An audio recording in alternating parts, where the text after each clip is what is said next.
Paris, il suffit d'un ticket de métro pour visiter le monde entier. Premier arrêt, la cité universitaire, au sud de la capitale. Bonjour. Ali Reza est l'un des 12 000 étudiants qui vivent ici. Tous les matins, ce jeune Iranien accomplit une sorte de prouesse. En seulement quelques foulées, il fait le tour de la Terre. Et ici, c'est la Fondation franco-britannique. Ici, c'est le Collège d'Espagne. Maison du Mexique, je pense. Ici, c'est Maison du Japon. C'est là. Ali Reza traverse ainsi 37 pays. Ils ont chacun une résidence dans ce parc, comme la Grèce.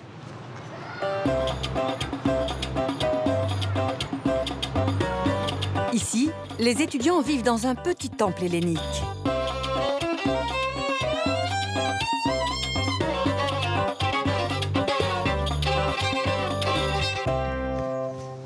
Et un peu plus loin, Ali Reza continue vers le joyau de la cité, la maison de Cuba. De style colonial espagnol, elle est inspirée de la cathédrale de la Havane.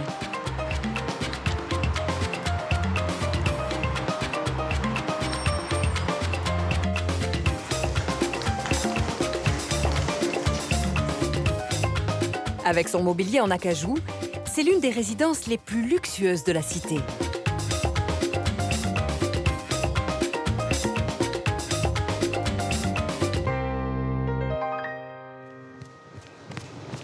À la fin de son footing, Ali Reza fait toujours une pause ici, à la Fondation des États-Unis. Depuis la terrasse, on dirait que les architectes se sont amusés à bouleverser la carte du monde. Un truc qui est très spécifique pour la CTU, vous voyez franco-britannique, Maison de Fondation franco-britannique, à côté du Mexique. Mais dans le carte, c'est pas comme ça. Dans la carte du monde, c'est pas comme ça. C'est complètement différent. Mais ici, vraiment, c'est à côté. Ça veut dire qu'il n'y a pas de frontière. Il n'y a pas de frontière entre les pays. C'est tout mélangé, différentes cultures, différentes maisons. Et c'est énorme, ça. Et je trouve ça assez surprenant. Difficile de croire qu'on est encore à Paris. Et pourtant, de l'autre côté de la terrasse... Et par exemple, vous voyez Tour Eiffel, qui signifie Paris, ou bien Tour Montparnasse, qui est à côté. Et on voit le grand boulevard de Paris. Mais dès qu'on entre dans la cité, on est dans un monde entier, vraiment. Au sortir de la Première Guerre mondiale, un homme veut tout faire pour créer un monde de fraternité.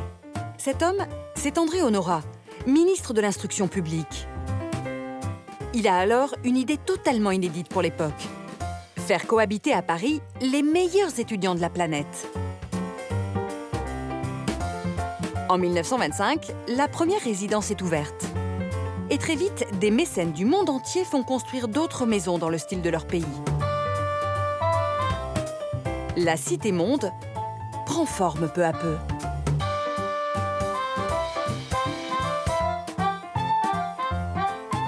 À l'intérieur, le confort est maximum. Les étudiants ont une piscine à disposition.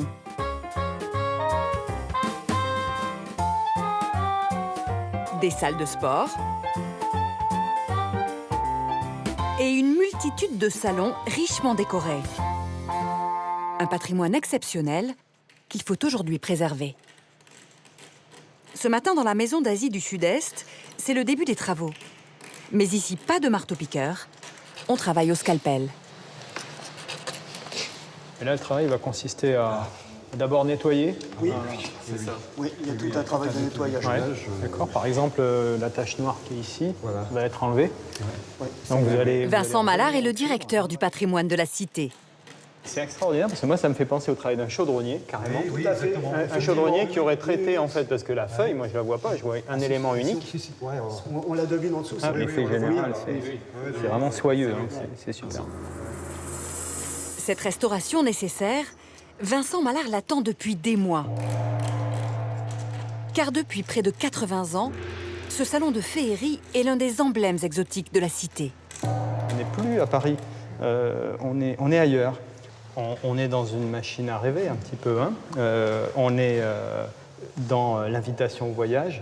Il faut dire que chaque maison créée, donc là c'était la maison de l'Indochine à l'origine, on imaginait recréer un lieu qui permette l'ancrage culturel des étudiants et de montrer aussi leur culture. Hein. Chaque année, à la fête du thé, les étudiants reconstituaient des cérémonies de pays de l'Asie du Sud-Est, de l'Annam et autres. Donc c'était vivant. À 2 pas, voici la plus grande fierté de Vincent Mallard. Ce petit bout d'Angleterre qu'il a fait restaurer il y a 2 ans. Alors là, on est à la fois dans la fondation mère de la cité, la première fondation créée qui a finalement initié tout le développement de la cité. Et en même temps, on est à Cambridge, on est à Oxford, on ne sait pas où on n'est plus à Paris.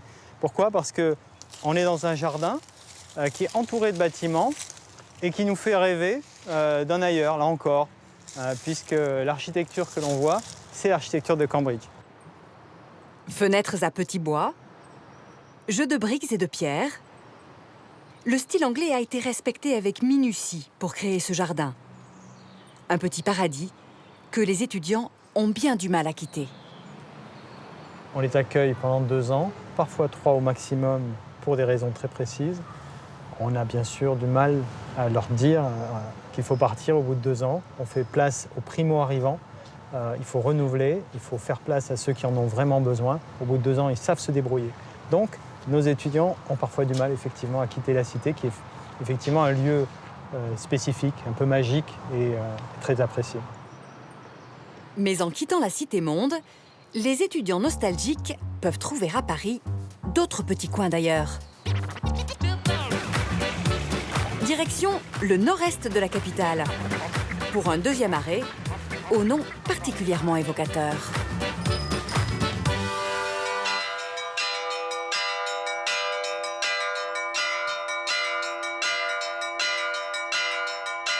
C'est ici que se trouve un joyau méconnu de l'art orthodoxe.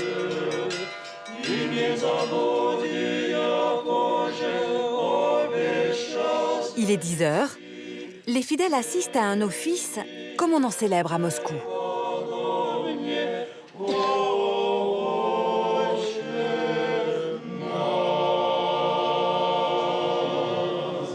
Dans la nef, pas de chaise.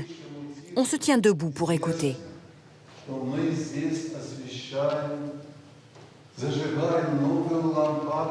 L'histoire de cette étonnante église a débuté dans les années 20. La guerre civile fait alors rage en Russie. Des millions de familles fuient leur pays.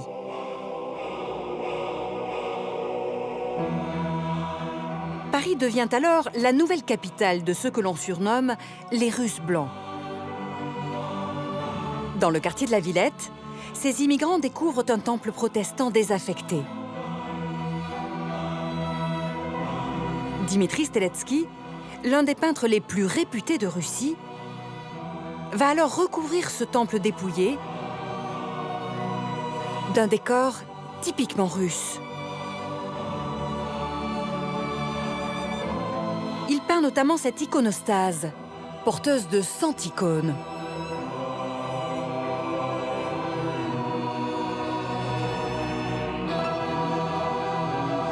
Aujourd'hui, cette iconostase est considérée comme l'une des plus belles d'Europe de l'Ouest.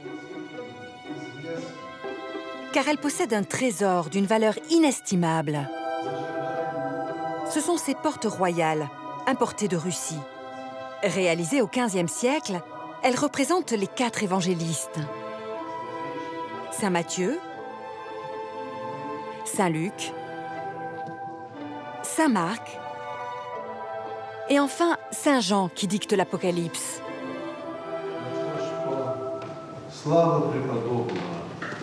Elisabeth Ozoline est aujourd'hui l'une des plus grandes spécialistes des icônes de l'Hexagone.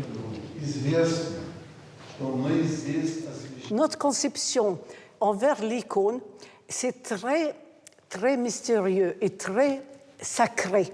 Et quand nous regardons, par exemple, une icône de la Vierge, c'est comme si on parle avec la Vierge vivante. L'icône c'est quelque chose de central de notre vie.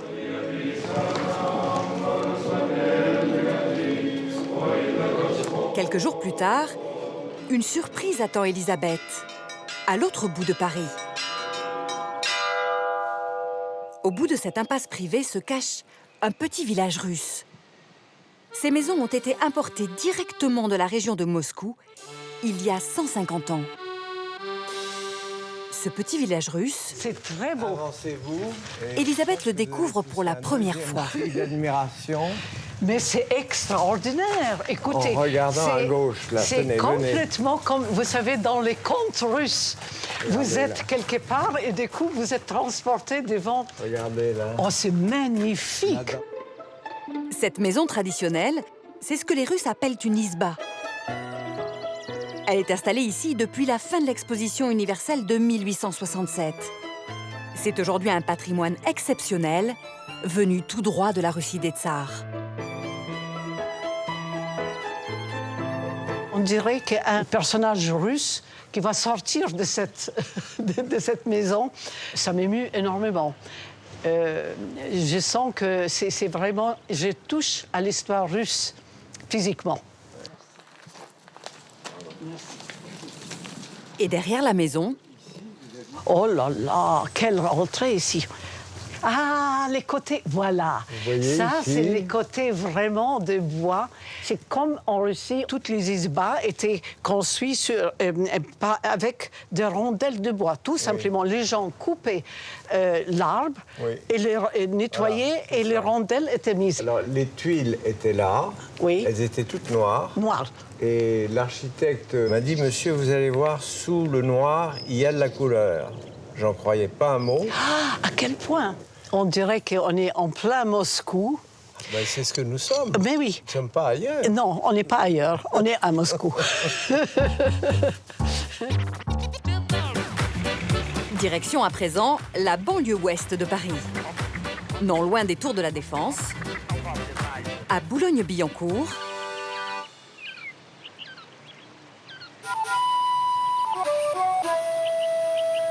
nous plongeons au cœur du Japon.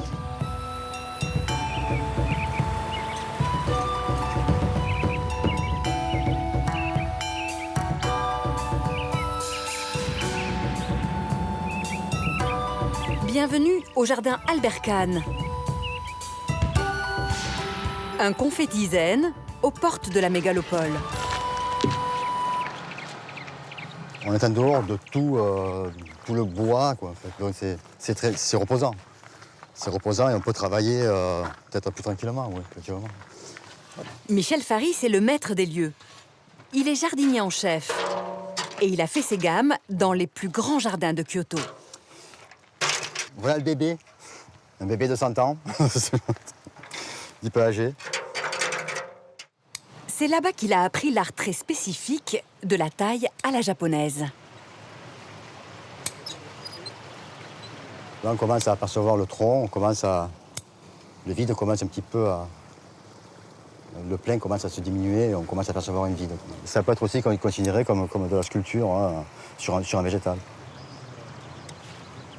Jouer sur les pleins et les vides, c'est le secret de Michel pour créer cette atmosphère incomparable, emplie de douceur et de quiétude.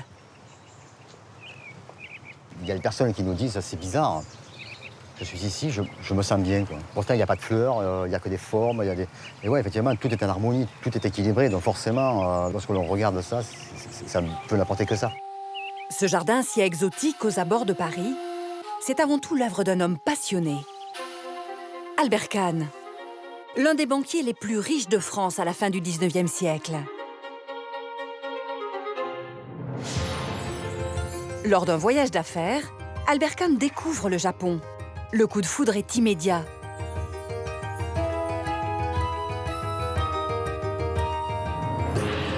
Il imagine alors un projet un peu fou. Créer en France un lieu de vie à la japonaise. Il se fait alors construire un splendide jardin japonais dans sa propriété à Boulogne. Le banquier dépense une fortune pour importer des bonsaïs. Un pont sacré,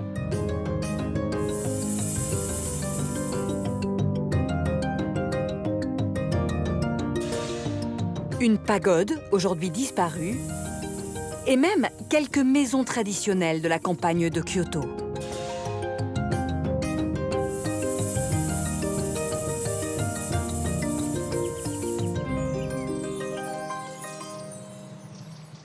Cent ans plus tard, ces maisons sont toujours là, au cœur du jardin. Michel les ouvre tous les matins pour les aérer. Ah, je me déchaussais pour y pénétrer. Ça, c'est la japonaise. Et ça, c'est la japonaise, oui. Donc ça, c'est la pierre à chaussures. Hein. Donc chaque personne qui pénètre à l'intérieur dépose ses chaussures ici. Dans le shintoïsme, il y a une notion de pureté. On ne transporte pas ce qui est à l'extérieur à l'intérieur. Donc on respecte ça, bien sûr. Une pureté qui est aussi très présente dans l'architecture. Ici, rien n'a été modifié dans le décor.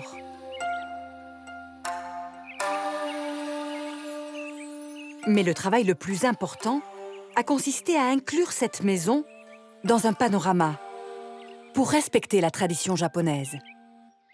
Il y a un point principal de vision qui est là. On va concevoir un jardin de ce point-là ou de ce point-là. Donc là, on contemple cette nature qui est mise en valeur par l'angle droit en fait, que créent ces soji, ces fenêtres-là, comme un tableau de maître, de paysage de maître. Des tableaux vivants qui évoluent au rythme des saisons. En hiver, lorsqu'il fait froid, il y a la fermeture des soji. Et toujours pareil, on s'assoit et là on a une vision. C'est comme si on prenait des photos en panoramique. En fait, c'est ça, toc. Il y a toujours ce rapport avec le végétal, toujours ce rapport avec la nature en fait, qui est omniprésent. Aujourd'hui, un siècle après sa création, ce jardin est toujours aussi magique.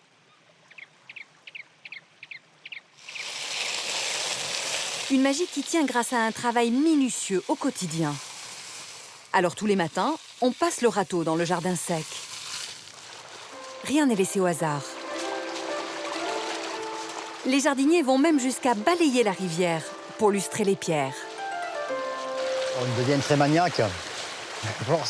De temps en temps, on passe le coup de balai en paille de riz pour éliminer un petit peu ces algues qui peuvent polluer, pour que la pierre ressorte un petit peu mieux. Ce sont des travaux que l'on fait tous les 2-3 jours. C'est la rivière la plus propre de Paris? Ah, je crois, oui, ça c'est sûr. C'est presque sûr. Oui. Cette rivière alimente ce bassin artificiel, construit pour ces drôles de poissons. Ça, ce sont des carpes japonaises et des carpes koi. Ce sont des poissons rouges, en fait, qui sont très colorés, qui font fureur au Japon, hein, puisqu'il y en a qui se vendent à des prix extraordinaires. Elles mesuraient 20 cm. Et depuis, donc, elles ont grossi, bien sûr, et elles se reproduisent aussi. Donc ça, c'est signe quand même que l'eau est de bonne qualité. Et c'est peut-être parce qu'elles se croient au Japon qu'elles sont si énormes.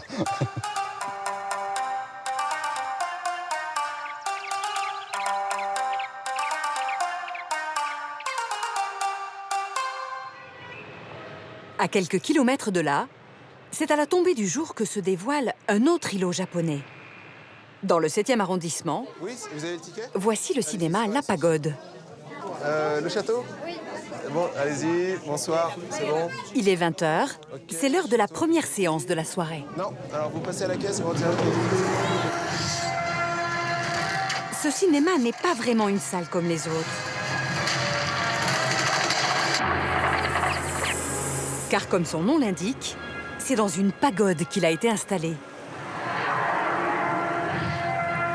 Avec ses dragons et ses idéogrammes japonais, on se croirait devant un temple bouddhiste à Tokyo.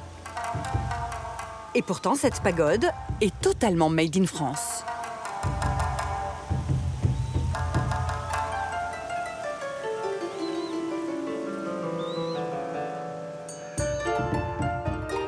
C'est en effet le riche propriétaire du Bon Marché qui l'a fait construire dans son jardin en 1895. Il se veut ainsi à la pointe de la mode. Car en cette fin de 19e siècle, une vague de japonisme déferle sur Paris. Dans les salons, les femmes délaissent le peignoir pour le kimono. Et en soirée, la jeunesse se déguise avec soin pour se rendre au bal le plus en vue, celui donné à la pagode justement.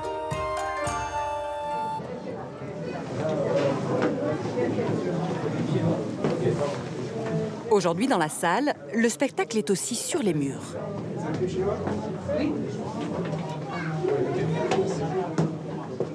Je me rends compte à chaque fois qu'il y a des spectateurs, voire parfois des touristes qui viennent voir un film ici, des touristes étrangers. Et quand ils rentrent dans la salle, ils sont ébahis. C'est des waouh, c'est formidable et c'est tout. Et là, c'est vrai que je réalise que c'est vraiment un très bel écrin. Ces grues, tout comme ces magnolias, ce sont un peu les gardiens de cet esprit asiatique depuis plus d'1 siècle. Ils se sont même retrouvés au cœur d'un conflit diplomatique. Il fut un temps où la salle a été à vendre et les Chinois ont été intéressés pour en faire leur ambassade. On est en 1930 et donc ils visitent la salle et en fait, au-delà du filet là, qui protège les fresques du mur, en fait, ils constatent que ces peintures représentent les guerres sino-japonaises. Mais le problème, c'est que sur ces fresques, les Japonais semblent avoir le beau rôle. Les Chinois y sont humiliés. Hors de question donc pour eux d'en faire une ambassade. Et c'est ainsi que le 7e art a conquis cet écrin japonais au cœur de Paris.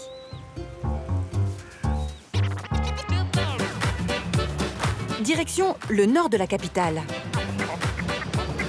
Ici, au pied de Montmartre, nous arrivons en Égypte. Voici le cinéma Le Luxor, qui, tel un phénix, vient de renaître de ses cendres.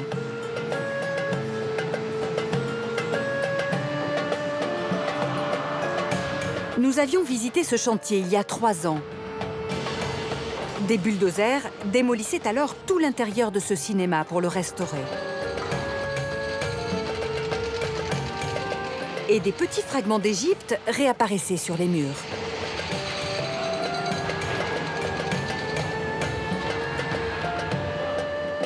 Aujourd'hui, voici le résultat. La salle de cinéma a retrouvé tout son éclat néo-égyptien, jusque dans les moindres détails. Les 3 petits oiseaux que l'on ne voit pas forcément du premier coup d'œil, qui sont tout à fait en haut de la colonnette, dont 2 ont les yeux ouverts et 1 les yeux fermés. Donc ça, c'est repris, c'est les Égyptiens qui ont inventé ça. C'était une espèce de fantaisie d'un décorateur égyptien qui a été repris tel quel par le décorateur des années 20 et qu'évidemment, nous avons nous aussi repris. Et au-dessus, alors là, les Égyptiennes qui convergent vers l'écran en tenant la croix en C, qui est vraiment un symbole égyptien, et qui sont accueillies par un prêtre, qui est coiffé d'une coiffe vautour, et au centre, donc, ce grand soleil ailé, qui est peut-être le symbole, justement, le plus emblématique de l'Égypte antique. Donc là, je dirais, chaque élément de décor est un élément historique, juste, plutôt bien reproduit, avec fidélité, ce qui donne, je dirais, à l'ensemble un côté quand même assez... c'est du kitsch, mais c'est un kitsch sérieux, entre guillemets. Donc ça, je trouve que ça tient le choc. Le décorateur des années 20 a en effet réinterprété les fondamentaux de l'Égypte dans le style art déco. Déjà la forme même, avec ce qu'on appelle une corniche à gorge, donc cette corniche qui s'évase vers le haut, et puis ces fleurs de papyrus avec là aussi le cobra, avec le hanneton qui tient le soleil sur sa tête. On est en pleine mythologie égyptienne, là, en fait. On est en plein dans le mode décoratif égyptien, les symboles utilisés par les Égyptiens pour leur décor. Un décor envoûtant, comme un trait d'union entre la vallée du Nil et Paris. Quand on regarde côté façade, on est vraiment en Égypte, d'une certaine façon. Mais dès qu'on se retourne, on est à nouveau en plein dans Paris, avec un paysage typiquement parisien, avec le métro aérien, avec Montmartre à l'arrière-plan. C'est vraiment magique et cette terrasse a énormément de succès. Mettons maintenant le cap à l'ouest. Destination Courbevoie.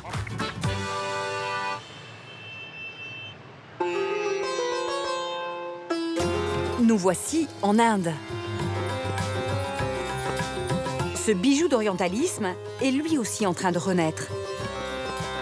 C'est le pavillon des Indes.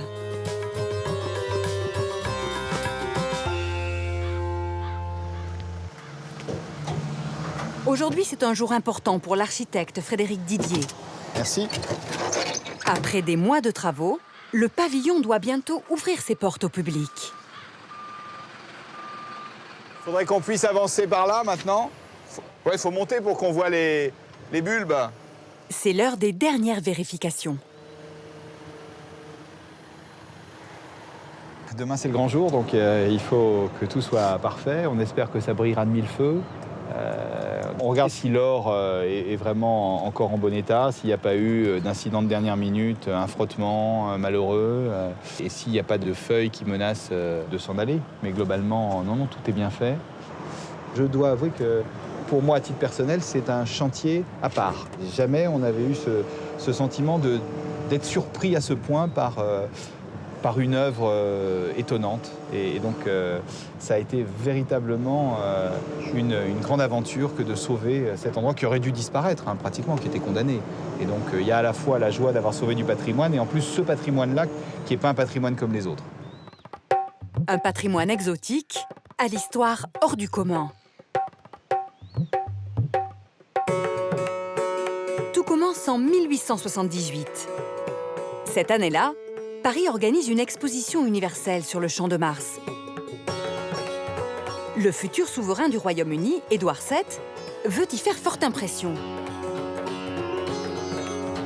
Il fait alors construire ce magnifique pavillon, à la gloire de l'Empire britannique. Ce petit palais est ensuite vendu aux enchères en 2 lots. La première moitié est remontée à Saint-Malo, mais très vite, elle est balayée par une tempête. La seconde moitié, elle, est achetée par un aristocrate de Courbevoie. Mais faute d'entretien, le pavillon se délabre. Il menace même de s'effondrer. On tente alors un sauvetage de la dernière chance. Sincèrement, il fallait y croire. C'est une vraie renaissance. C'est un chantier qui a vraiment été une réhabilitation dans tous les sens du terme. On a fait appel à des techniques anciennes, la dorure à la feuille d'or. Toutes les peintures que vous avez sous les yeux, on a retrouvé la teinte d'origine avec des peintures traditionnelles à l'huile de lin. Ça, c'est des couleurs qui sont typiquement indiennes. Et miracle, sur les façades, le décor d'origine a pu être conservé. Ça, c'est des panneaux originaux de l'exposition universelle de 1878. Et donc, c'est à la fois très simple et très charmant comme économie de moyens. On a toutes ces petites consoles, alors qui sont en fait, c'est un grand jeu de construction, comme un grand Lego qui s'assemble. Et on a essentiellement la structure porteuse, c'est les poteaux qui sont ici. Tout le reste, c'est des remplissages avec des bois rapportés, vous voyez, et les petites découpures. Donc, on a joué au jeu des 7 erreurs pour reconstituer les moindres détails, pour être sûr de ce qu'il y avait. À l'intérieur de ce petit palais de Maharaja, une pièce d'exception. Un salon couvert de marqueterie très fine.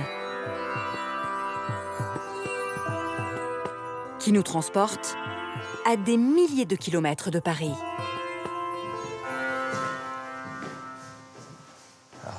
Ça, c'est typiquement indien, cette forêt de colonnes avec des toutes petites portées. On est vraiment dans l'atmosphère indienne, comme dans les temples, et ça, c'est assez magique. J'étais il y a 2 ans dans le nord de l'Inde, et on a exactement ces atmosphères, c'est-à-dire des bâtiments qui, quand ils sont en pierre, sont très clairs, mais quand ils sont en bois, sont au contraire très foncés, et avec ces perspectives que donnent ces forêts de piliers qui, en fait, sont assez étonnantes pour nous, parce qu'on n'a pas l'habitude de voir ça. Je crois que ce bâtiment, de ce point de vue-là, est sans doute unique en France. Le joyau du palais, le voici. Cette loggia magnifique, avec vue sur la capitale. On imagine bien ici quelques chaises longues et on est là, mollement étendu, en train de rêver, peut-être en lisant un roman d'aventure exotique. Je crois qu'on est dans un Orient rêvé, qui est une invitation à un voyage immobile par l'esprit. Et donc je crois que c'est vraiment ce qu'on appelle le dépaysement. Et avec la vue sur la Tour Eiffel, déjà à l'époque? Non, pas à l'époque, puisqu'en fait, le pavillon donc, est créé en 1878, l'exposition est démontée peu de temps après, et il faut imaginer qu'en 1882, il était déjà remonté certainement à Courbevoie, donc ça veut dire que la Tour Eiffel est arrivée que 7 ans après. C'est une petite sœur, que nous sommes antérieurs. Donc on a un dialogue, d'ailleurs vous voyez, elle est toute petite, vous êtes d'accord avec moi? Au pied du pavillon des Indes, Emmanuel Trief-Touchard nous a donné rendez-vous en pleine forêt. Alors là, on est un petit peu encore à Paris, effectivement, mais on est surtout en Scandinavie. Ça y est, on a franchi la Seine, presque. Ce chalet insolite, c'est un autre héritage de l'exposition de 1878. À gauche, cette façade représente la Suède, à droite la Norvège. Car au XIXe siècle, ces deux nations sont unifiées. Cette maison a elle aussi été démontée et transportée comme un mécano. C'est un bâtiment qui est unique et qui, encore aujourd'hui, s'il devait être démonté, pourrait être démonté très facilement, tout simplement parce que c'est un assemblage d'éléments en bois. C'est un peu comme les jeux pour enfants, hein. Vous savez, ça consiste à empiler en fait un certain nombre de lattes dans un sens ou dans un autre. Et on voit très bien ici au niveau de la structure du nœud comment les différents éléments se superposent. Hein. On voit que les formes, effectivement, tout est étudié pour que ça s'emboîte le mieux possible, puisque l'idée est d'éviter quand même la pénétration du froid à l'intérieur et de l'humidité à l'intérieur du bâtiment. Une architecture ingénieuse, conçue avec une grande économie de moyens. Les éléments qui sont ici sont des éléments moulés, ce ne sont pas des éléments sculptés. Et ils sont réalisés à partir de sciures de bois qu'on récupère. C'est-à-dire qu'au moment de la construction du bâtiment, on récupère les éléments, donc il s'agit pour le coup de pin rouge, qu'on réutilise, on réexploite, qu'on le condense. Donc c'est compressé, hein, c'est du bois qui est compressé et qui est moulé. Donc c'est pour ça que vous avez une forme en fait, qui vient se répéter presque mécaniquement. Au XIXe siècle, on a déjà pensé à la réutilisation des matériaux au moment de la construction. Donc on a quelque chose qui est un peu écologique avant l'heure, oui, disons-le. À l'intérieur, le pavillon a été transformé en musée. Ici aussi, le bois est omniprésent. C'est très chaleureux. C'est adapté, bien sûr, aux conditions climatiques des pays du Nord. Et c'est vrai que c'est tout à fait surprenant ici, où vous êtes à quelques mètres de la Seine, d'être dans cette ambiance qui rappelle complètement plutôt une ambiance d'hiver neigeux et de forêt de pins.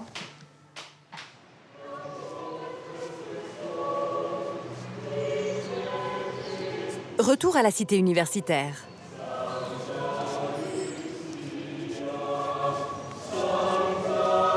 Ce soir, ici aussi la Suède est à l'honneur.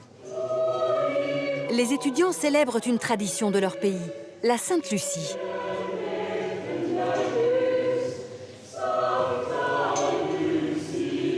Et les résidents sont venus en nombre pour assister au spectacle.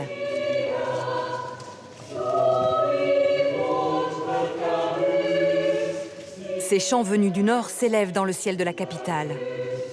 Et cette nuit, plus que jamais, un Paris insolite se révèle. Dans la ville lumière, le bout du monde est parfois juste au coin de la rue.